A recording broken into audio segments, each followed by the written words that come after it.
మిత్రుడవ్వడా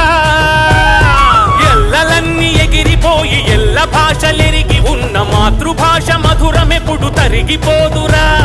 భావమే భాషగా జీవమే పోసుకుందిరా తెలుగు జాతి గుండె గొంతులోనా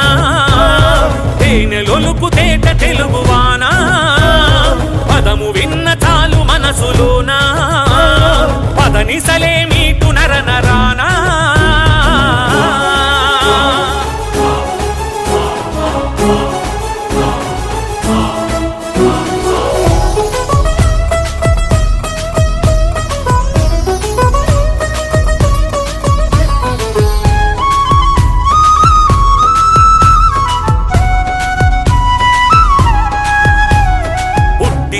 తెలుగు ద్రవిడ భాషగా త్రిలింగ అనే పదం నుండి తీయగా